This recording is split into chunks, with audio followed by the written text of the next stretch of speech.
8th standard maths chapter 7 information processing la exercise 7.2 la first sum using repeated division method use பண்ணி HCF கண்டுபிடிக்கணும். first sum வந்து 445 55 and 26 கொடுத்திருக்காங்க. இப்போ இதுல large number divider வெச்சுக்கிறோம், small number divisor. இப்போ first 2 இங்க 26 இருக்குல, first ரெண்டு digit எடுத்துக்கிறோம். 45 ல எத்தனை 26 இருக்குன்னு பாத்தீங்கன்னா 126.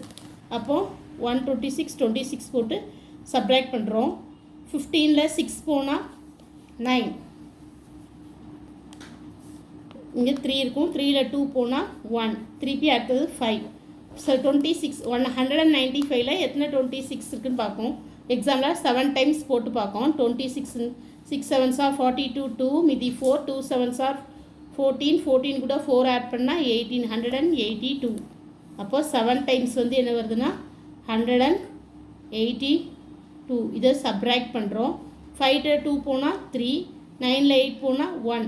இப்போ இதை டிவைஸராக வச்சுக்கிறோம். டிவைடன் வந்து என்ன நம்பர்னா 26. இந்த 26 தான் திருப்பி டிவைடன், சரிங்களா?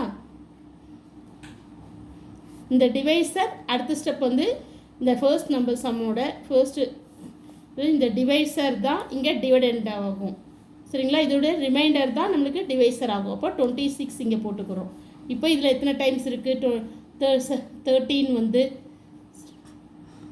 13 எத்தனை டைம்ஸ்னா 2 டைம்ஸ் இருக்குது. 2 டைம்ஸ் 2 13s are 26. இப்போ 0 வந்துடுது. அப்போது நம்மளுக்கு இதோடைய டிவைஸர் தான் என்னது HCF. அப்போது therefore HCF ஆன்சர் என்னது HCF equal to 13. ஃபர்ஸ்ட் இன்னொரு வாட்டி உங்களுக்கு புரிகிற மாதிரி சொல்லி தந்துடுறேன். ஃபர்ஸ்ட்டு லார்ஜ் நம்பரை நம்ம டிவைடன் போட்டுக்கிறோம், ஸ்மால் நம்பரை டிவைஸராக வச்சுக்கிறோம். இப்போ ஃபர்ஸ்ட்டு 45ல எத்தனை 26 126 மீதி 195 இருக்குது. 726 ஆர் 182. இங்கே என்ன வருதுன்னா 13 வருது. இப்போது இந்த 13 டிவைஸராக வச்சுக்கிறோம். இந்த இதில் உள்ள டிவைஸரை டிவைடண்டாக வைக்கணும். செகண்ட் ஸ்டெப் அதுதான். இந்த மாதிரி நம்ம திருப்பி ரிப்பீட்டேஷனே செஞ்சுட்டு போகும்போது எந்த டைம்ல 0 வருதோ அந்த டிவைஸர் தான் நம்மளுக்கு HCF. அப்போ இதில் 13 தான் நம்மளுக்கு HCF. அடுத்தது செகண்ட் சம் வந்து 392 256 கொடுத்துருக்காங்க. இதில் லார்ஜ் நம்பர் என்னது 392, அதுதான் நம்மளுக்கு டிவைஸர் வந்து ஸ்மால் நம்பர் 256. இப்போ இதில் எத்தனை டைம்ஸ் இருக்குதுன்னா 1 டைம்ஸ் இருக்குது. அப்போனா நம்ம இங்கே 1 போட்டுக்கிறோம், இங்கே 256. இப்போ சப்ராக்ட் பண்ணால் 12 ல 6 போனால் 6, இங்கே 8 ல 5 போனால் 3, இங்கே 136. இப்போது 136. இப்போ இந்த ஸ்டெப்பில் இதை தான் நம்ம என்ன பண்ணுறோன்னா டிவைஸராக வைக்கும். மீதி கோஷன்ட் வருது இல்லையா, ரிமைண்டர் வருது இல்லையா, இதை டிவைஸராக வைக்கும். டிவைஸராக வச்சுட்டு டிவைடன் வந்து நம்மளுக்கு வந்து 256 256 தான் இந்த கோஷன்ட் தான் டிவைடன், இந்த ரிமைண்டர் தான் டிவைஸர். இதுதான் செகண்ட் ஸ்டெப். அப்போது 136ல் இது எத்தனை டைம்ஸ் இருக்குதுன்னு பார்த்தீங்கன்னா 1 டைம்ஸ் இருக்குது. இப்போ 136. இப்போ சப்ராக்ட் பண்ணுறோம். 6 ல 6 போனால் 0, 5 ல 3 போனால் 2, 2 ல 1 போனால் 1, 130.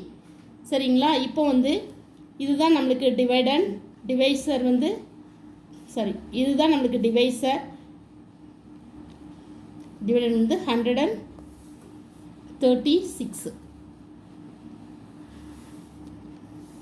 இதில் எத்தனை டைம்ஸ் இருக்குது? 1 டைம்ஸ் இருக்குது. அப்போ 120. அப்போ 6, 3 ல 2 போனால் 1, இங்கே என்னது வருது 16 வருது, சரிங்களா? 16. இப்போ இது வந்து டிவைஸர். டிவைடன் வந்து என்னது நம்மளுக்கு 100. இங்கே உள்ள டிவைஸர் தான் டிவைடன் 120. இப்போ இதில் எத்தனை டைம்ஸ் இருக்குதுன்னு பார்ப்போம். இதில் பார்த்தீங்கன்னா 7 16s are 112. இப்போ இதிலேருந்து சப்ராக்ட் பண்ணால் 10லேருந்து சப்ராக்ட் பண்ணால் 8, சரிங்களா? அப்போது இந்த 8 தான் நம்மளுக்கு டிவைடட் வந்து 16. இப்போ இதில் எத்தனை டைம்ஸ் இருக்குதுன்னு பார்த்தீங்கன்னா 16ல் 8 வந்து எத்தனை டைம்ஸ் இருக்குது? 2 டைம்ஸ் இருக்குது. அப்போ 2 8s are 16 இப்போ 0 வந்துடுது. அப்போ இந்த டிவைசர் தான் நம்மளுக்கு HCF. இங்கே ரிமைண்டர் 0 வந்துடுதா? எந்த டிவைசர் இருக்கும்போது 0 வருது? 8 டிவைசர் இருக்கும்போது 0 வருது. அப்போ therefore HCF is equal to 8. இதான் answer. Thank you. Please subscribe my channel.